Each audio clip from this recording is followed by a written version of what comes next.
during my almost 10 years of training Jiu Jitsu, I've been shown many different ways to defend against the knee on chest. But I have to say that this one I'm about to share with you guys is the most effective and high percentage. Let's have a look at how to do it properly.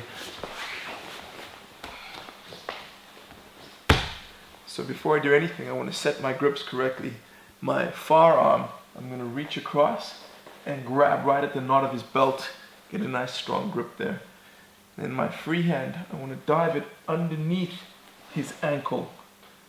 Right, so not on top of his foot, but literally underneath his ankle.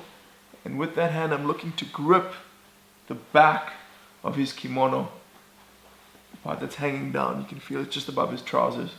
Once I've set my grips, I'm going to use a combination of two different movements. The first is I'm going to snake my hips out away from Kevin, and the second is I'm going to stiff arm my arm by punching into that knot of his belt. Once I do that, it knocks him down and I can come up with his leg trapped, ready to complete my pass.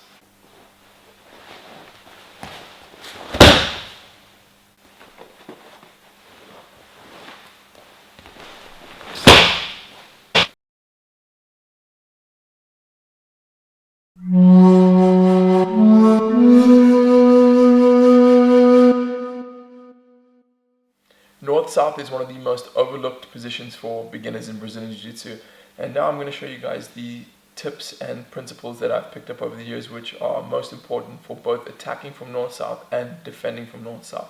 So first let's look at defending. The most important thing you guys want to know when you're defending from the North-South is that the worst place to be is to have both of your arms hooked by your opponent's arms like this. It's almost impossible to escape from this position. Very, very difficult, so you should never let that happen. Instead, what you're trying to do is have your arms on the inside of his arms. Always try to swim your arms back inside his arms. This allows you to turn. It's hard for him to hold me now because he doesn't really have anything to hook onto me, so it's easier for me to turn and start my escape. You have to be aware of two main attacks from the North-South. The first is the North-South choke on your neck. So the way to defend against that is to keep your hand on the inside between his arm and your neck at all times. It makes it almost impossible for him to choke you then if you have one hand in. It's much, much more difficult for him to finish the choke. The second thing you have to be aware of is a kimura. A good opponent is going to put you in this position and try to shoulder lock you. The way to defend against the kimura is when you feel that attack coming on, when he takes that kimura or figure four grip, you place the shoulder of the arm that's being attacked on the floor straight away. Very difficult for him to finish that attack if you do that.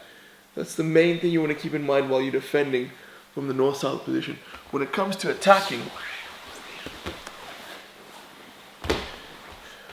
what you guys have to be mainly aware of when you're attacking is you don't want to be rolled off. A good opponent, even if you're holding him like this, if your base is too narrow, he can roll you off.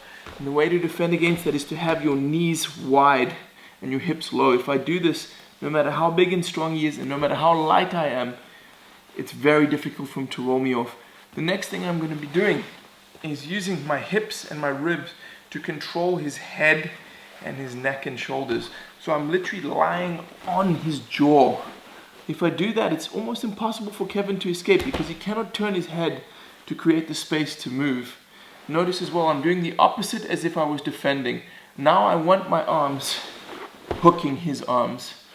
This gives me a lot of control. Very easy to attack or to hold your opponent indefinitely from here. And your main attack position that you want to work with from the North-South position is the kimura or the hammerlock position. Once I have this, it's very difficult for my opponent to escape from here. No matter which way he turns or where he goes, if I have the kimura, I still have some control of him. And the way I stop him from his classic defense, which is putting his back on the floor, as I mentioned earlier, is I place my knee right behind his shoulder blade. If I've established that, the hammerlock grip and the knee pinching behind his shoulder blade, almost impossible for him to put his back on the floor, and I can continue my attacks from here and finish from the North-South. So use those details and you'll be effective at fighting from this very common position.